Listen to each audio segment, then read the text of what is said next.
L'homme.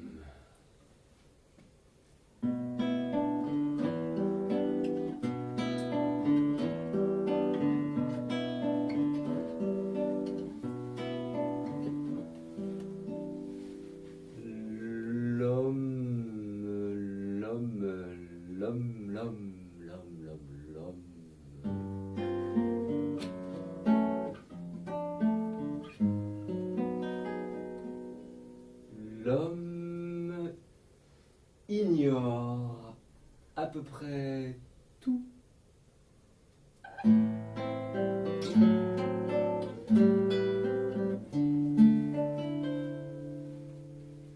L'homme ignore à peu près tout de son corps, n'a jamais vu ses propres entrailles, il aperçoit rarement son sang. S'il le voit, il s'en inquiète. Il n'est autorisé par la nature à connaître que la périphérie de son corps.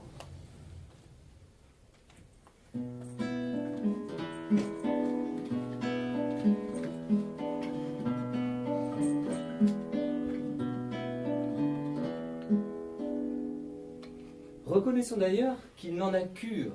Rien n'est plus flagrant, ni plus étonnant que cette faculté de l'homme de vivre tranquillement, en plein mystère, en pure ignorance de ce qui le touche au plus près ou le plus gravement.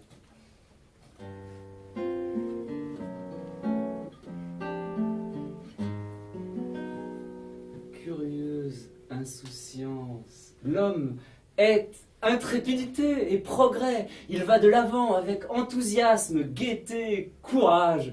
Il a le sentiment d'avoir essentiellement quelque chose à découvrir et il procède à peu près comme ces insectes qui battent incessamment de leurs antennes aveugles qu'ils sont dans un mystère géographique total.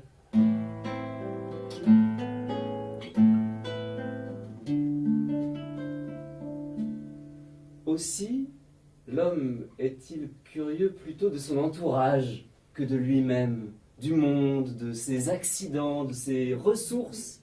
Il tente à s'y promener à toutes les allures possibles et à l'aise, à le détruire, à le recomposer.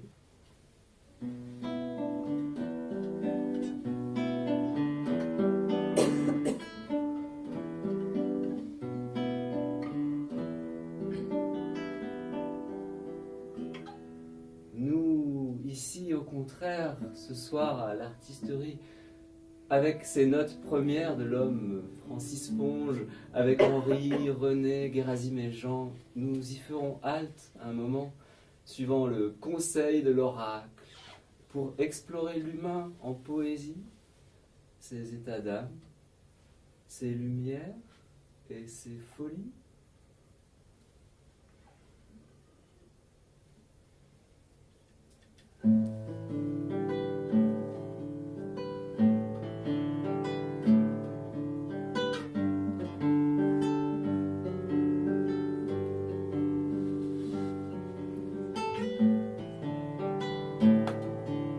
Parfois, tout d'un coup, sans cause visible, s'étend sur moi un grand frisson de bonheur.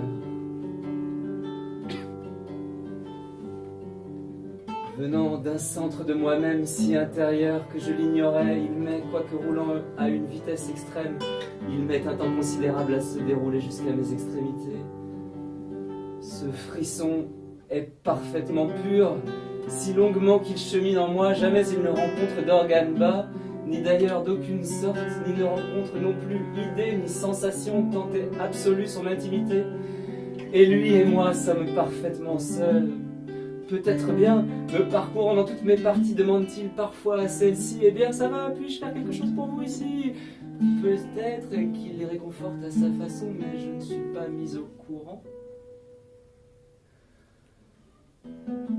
Je voudrais aussi crier mon bonheur, mais quoi dire? Cela est si strictement personnel. Bientôt, La jouissance est trop forte sans que je m'en rende compte. En quelques secondes, cela est devenu une souffrance atroce, un assassinat. La paralysie, me dis-je. Je fais vite quelques mouvements, je m'asperge de beaucoup d'eau, ou plus simplement je me couche sur le ventre et cela passe.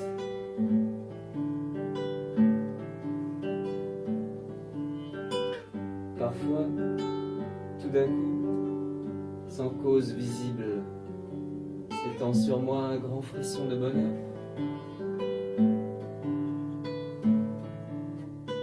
Et lui et moi sommes parfaitement seuls. Et lui et moi sommes parfaitement seuls.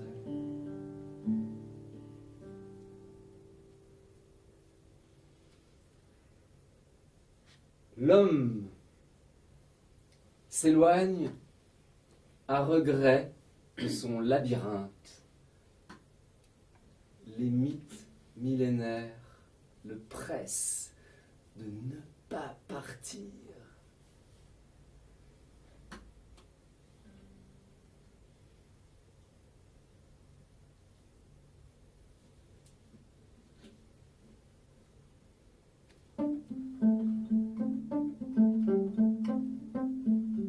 La colère, chez moi, ne vient pas d'emblée.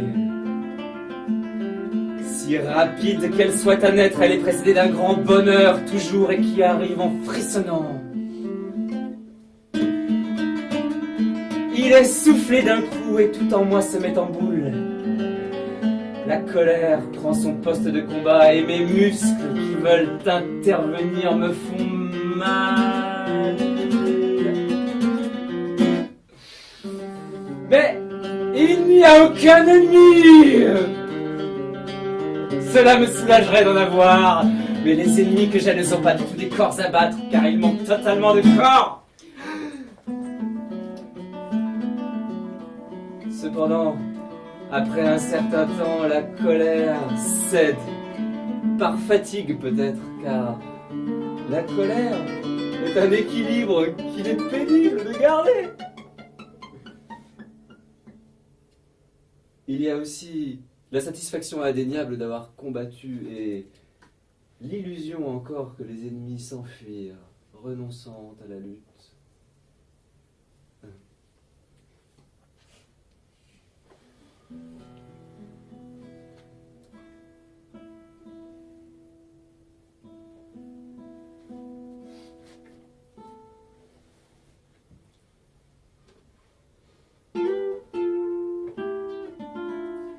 L'âme adore nager.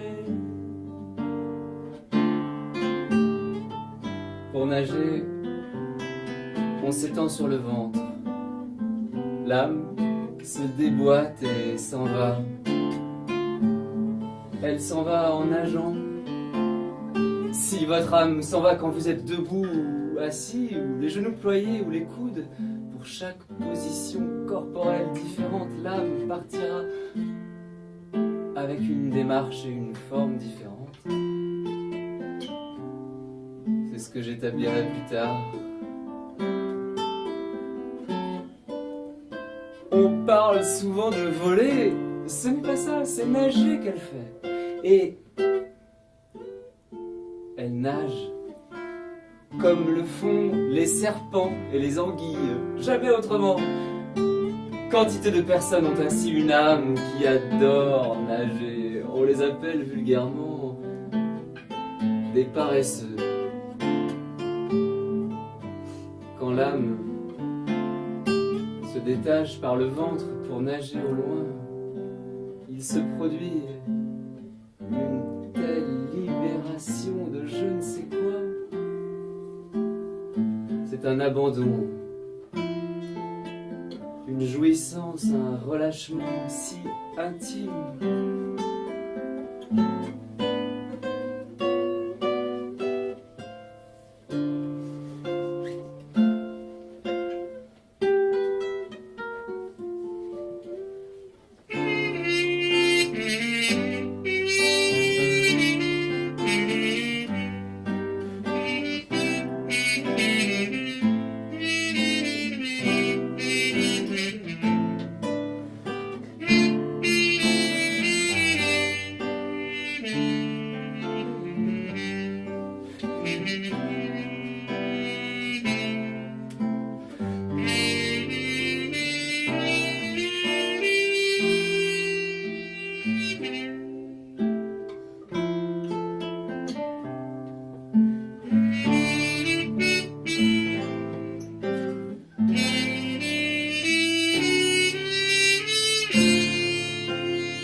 la rue, suivant l'audace ou la timidité de l'homme, car toujours elle garde un fil d'elle à lui.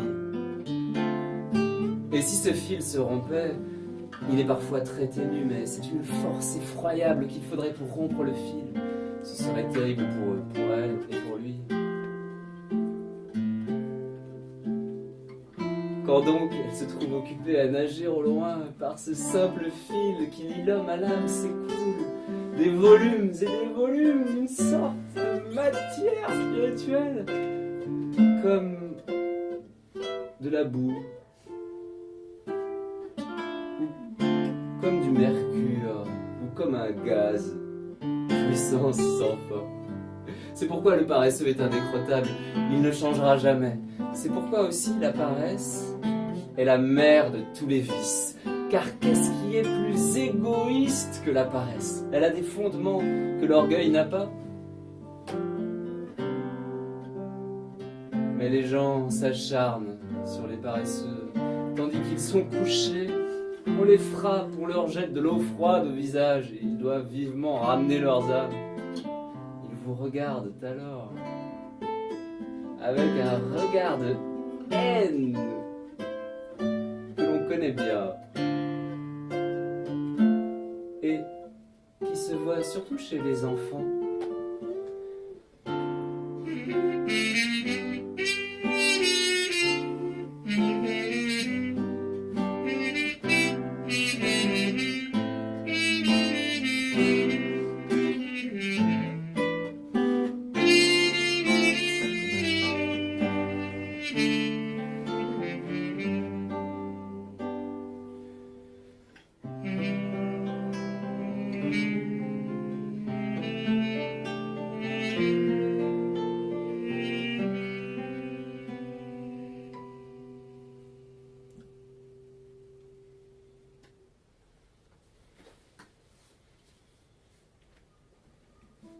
L'homme oublie souvent encore qu'il est femme et enfant d'abord.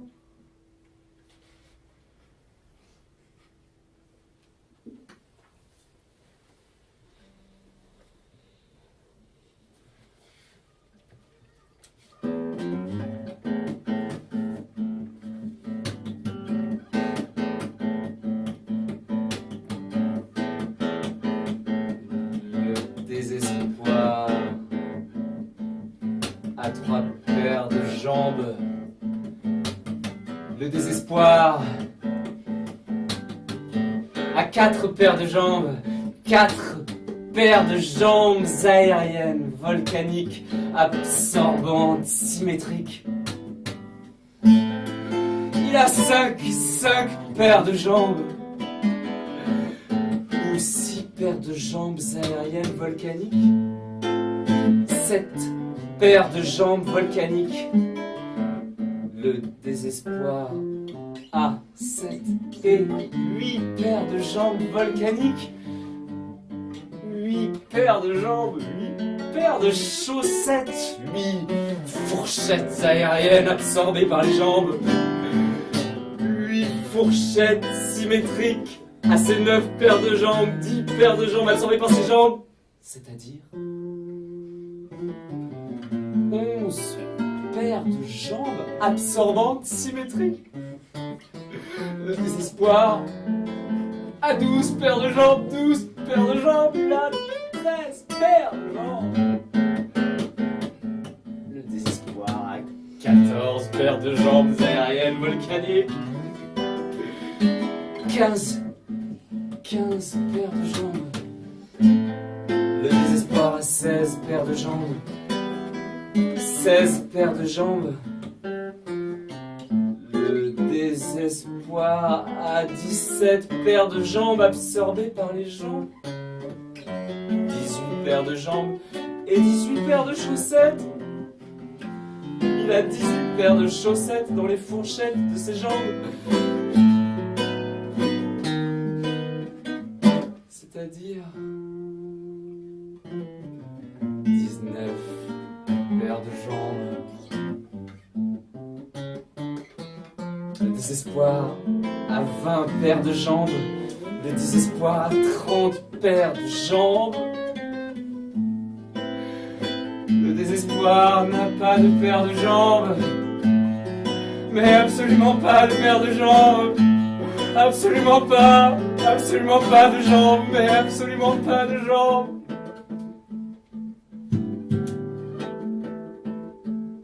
Absolument.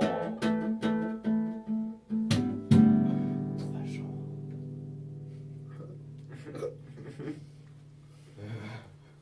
L'homme est capable de faire ce qu'il est incapable d'imaginer.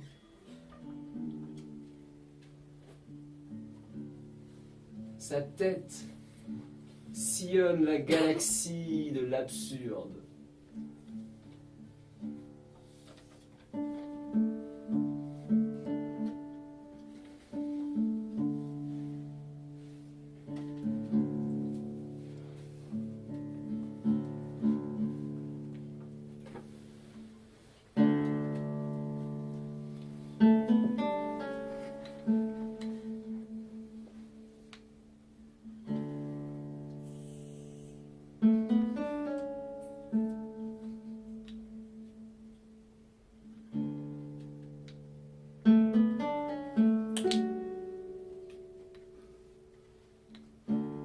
Quand donc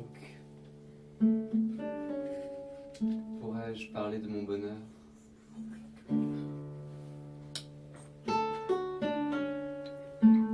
Il n'y a dans mon bonheur aucune trace,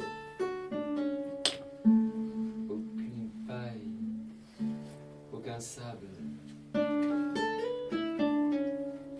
Il ne se compare pas à mon malheur. Autrefois, par le passé. Quand?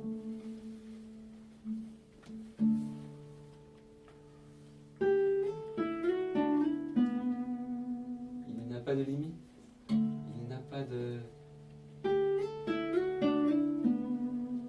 Pas de...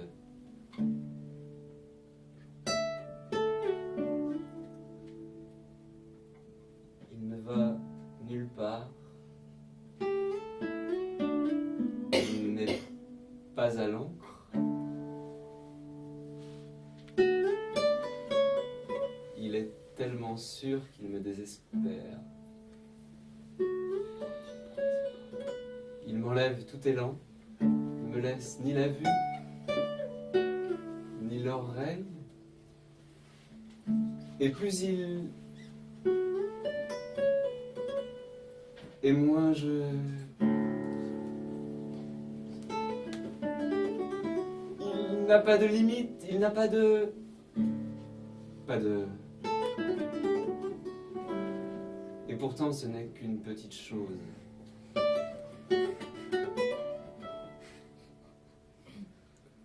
Mon malheur était beaucoup plus considérable. Il avait des propriétés, il avait des souvenirs, des excroissances du lest. C'était moi. Mais ce bonheur,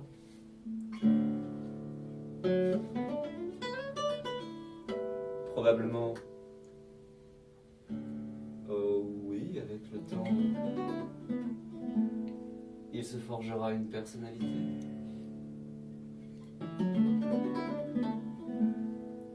Mais le temps, il ne l'aura pas. Le malheur va revenir.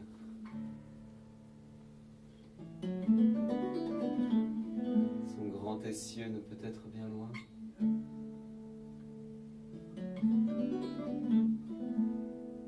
Il approche.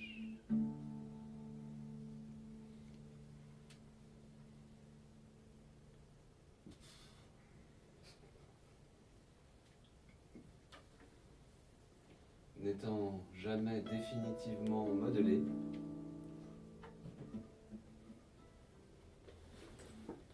l'homme est receleur de son contraire.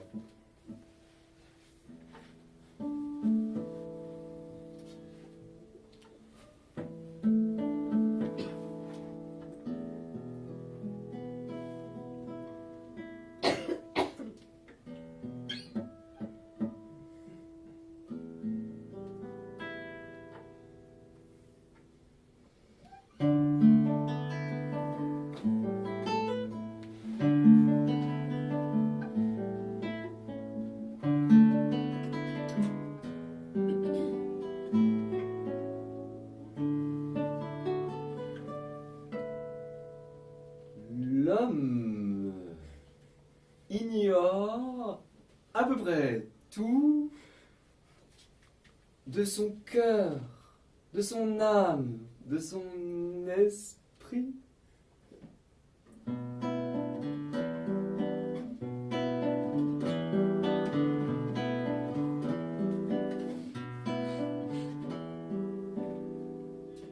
L'on ne peut s'approcher de l'homme. L'esprit de l'homme ne peut s'approcher de l'idée de l'homme qu'avec respect et colère à la fois. L'homme est un Dieu qui se méconnaît.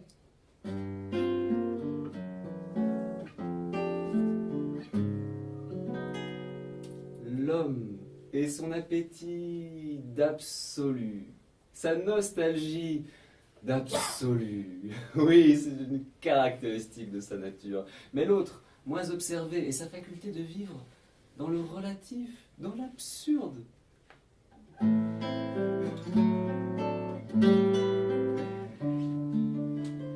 Qu'est-ce que cet appétit d'absolu? Un reliquat de l'esprit religieux? Une projection, une extériorisation vicieuse. Il faut réintégrer l'idée de Dieu à l'idée de l'homme.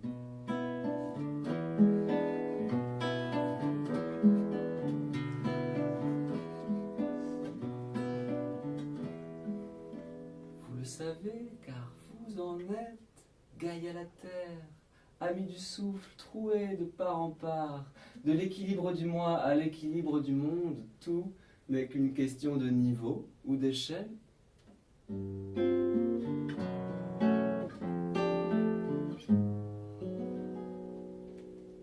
Cet homme, sobre et simple, qui veut vivre selon sa loi, son équilibre heureux, il se forge dans la tuerie actuelle, ou plutôt, c'est sa dernière épreuve, son dernier feu de forge après des siècles d'une longue ferronnerie.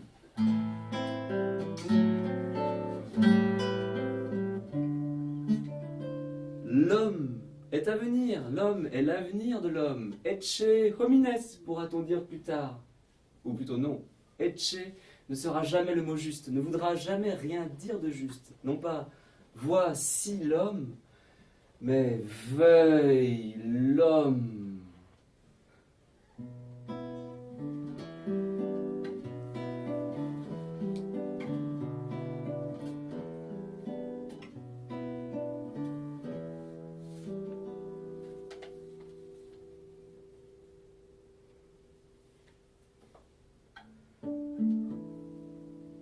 Homo ludens, homina conscientis.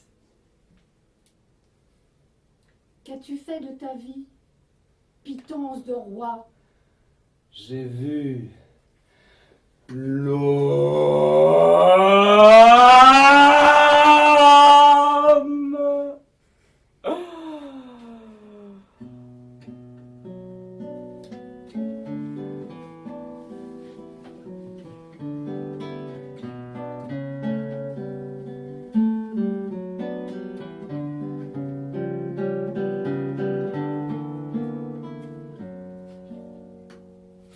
Je n'ai pas vu l'homme comme la mouette, vague au ventre,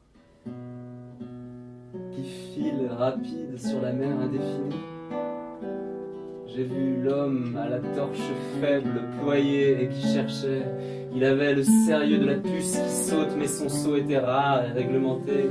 Sa cathédrale avait la flèche molle. Il était préoccupé, il ne me regardait pas. Le ciel, demeure des dieux, il regardait le ciel suspect d'où pouvaient sortir à tout instant des machines implacables. Il avait plus de cernes que Dieu, plus de barbe que de peau, plus de boue que de capote, mais son casque était toujours dur. Vite partait l'homme, vite partait l'obus.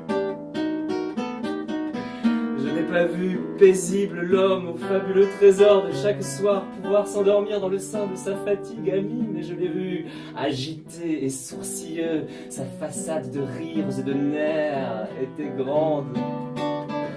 Mais Elle mentait, son ornière était tortueuse, ses soucis étaient ses vrais enfants. Depuis longtemps, le soleil ne tournait plus autour de la terre, tout le contraire. Puis il lui avait encore fallu descendre du singe. Il continuait à s'agiter comme une flamme brûlante, mais le torse du froid, il était là, sous sa peau.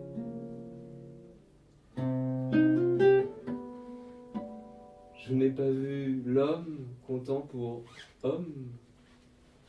J'ai vu... Ici, on brise les hommes. Ici, on les brise. Là, on les coiffe. Et toujours, il sert. Piétiné comme une route, il sert. Je n'ai pas vu l'homme répandant autour de lui l'heureuse conscience de la vie, mais j'ai vu l'homme comme un bon bimoteur de combat, répandant la terreur et les mots atroces. Il avait, quand je le connus, à peu près 100 000 ans et faisait facilement le tour de la terre. Il n'avait pas encore appris à être bon voisin. Il courait parmi eux des vérités locales, des vérités nationales. Mais l'homme vrai, je ne l'ai pas rencontré, toutefois excellent en réflexe et somme toute presque innocent. L'un allume une cigarette, l'autre allume un pétrolier. Je n'ai pas vu l'homme circulant dans la plaine et les plateaux de son être intérieur, mais je l'ai vu faisant travailler les atomes et de la vapeur d'eau, bombardant des fractions d'atomes qui n'existaient peut-être même pas, regardant avec des lunettes son estomac s'abaisser les os de son corps, se cherchant en petits morceaux, en réflexe de chien.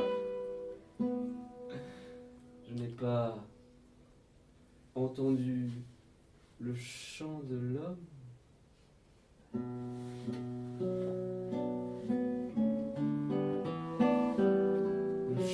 De la contemplation des mondes, le chant de la sphère, le chant de l'immensité, le chant de l'éternelle attente. J'ai vu les visages de l'homme, j'ai vu la femme monotone, à l'ennui facile, avec l'organe avec la honte d'un organe honteux, faisant la douceur de ses yeux, les ornements dont elle se couvrait et qu'elle aimait tant, disait moi. C'était donc bien lui, toujours l'homme gonflé de soi et qui veut se parfaire et qui tâtonne, essayant de souder son clair et son obscur avec des façons de liane et de plus longs cheveux. C'était toujours le même, à la pente funeste, l'homme empiétant qui médite de peser sur votre destin. J'ai vu l'époque tumultueuse et mauvaise, avec les hormones de la haine et les pulsions de la domination, l'époque destinée à devenir fameuse, à devenir l'histoire qui s'y chamarrerait de l'envers de nos misères. Mais c'était toujours lui, ça tapait toujours sur le même clou, l'homme à la tête de chiffres et de supputations, sentant la voûte de sa vie d'adulte sans issue et qui veut se donner un peu d'air, voudrait donner un peu de jeu à ses mouvements étroits et voulant se dégager davantage se coince. L'homme nouveau, l'homme insatisfait, à la pensée caféinée, infatigablement espérant et qui tend les bras. Vers quoi les bras ne peuvent-ils tendre? L'homme, plus nombreux que jamais, l'homme, un instant excédé, qui attend toujours et voudrait un peu de lumière.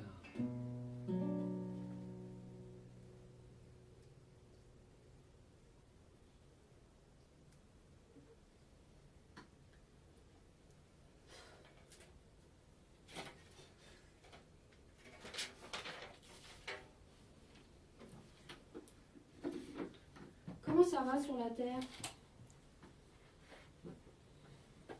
Ça va bien. Les petits chiens sont-ils prospères? Mon Dieu, oui, merci bien. Et Les volcans? Ça mijote.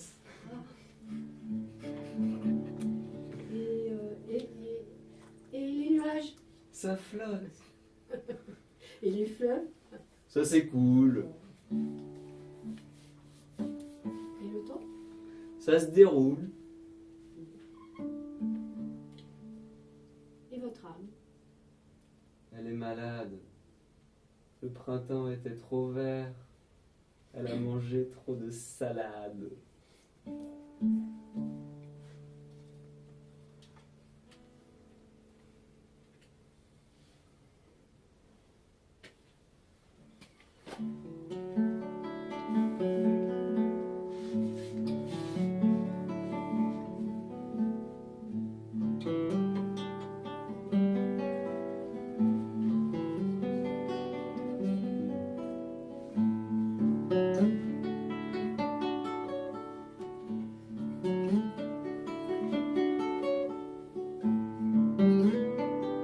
Quel est l'animal qui marche sur 4 pattes le matin, sur 2 le midi et sur 3 le soir?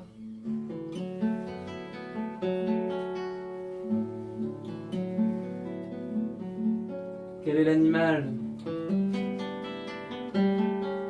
à 2 pas d'ici, souvent le midi, puis dans la lune jusqu'à la nuit?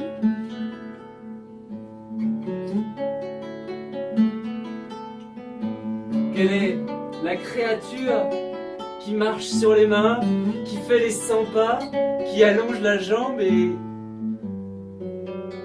qui se coupe l'herbe sous le pied?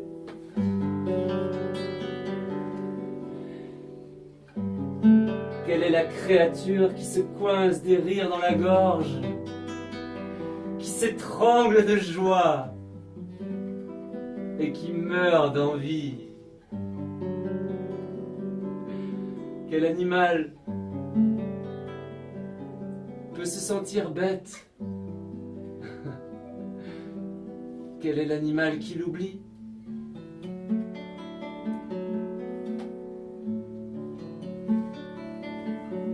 Quelle est la bête qui se fait la belle? Quel est l'ange sans aile?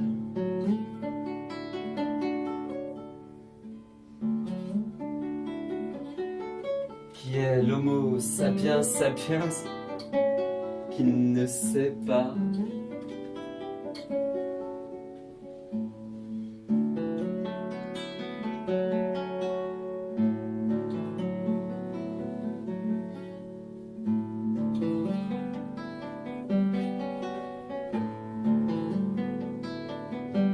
Nous voulons nous étourdir à force de lampes et de bruit. Tous nos livres, toutes nos actions ne sont remplies que du fracas des jours. Et pourtant, ce qui nous gouverne, instinct, imagination, rêve, passion, pouvoir créateur, plonge dans une ombre sans contrôle.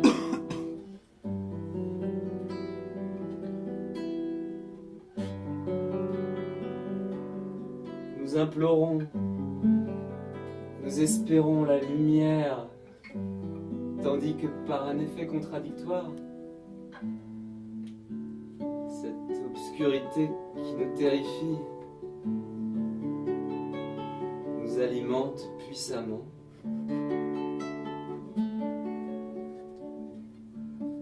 Mais il y a autre chose, cette nuit si terrible apparaît bénéfique. Si nous l'embrassons, les yeux ouverts, dans la vérité du regard.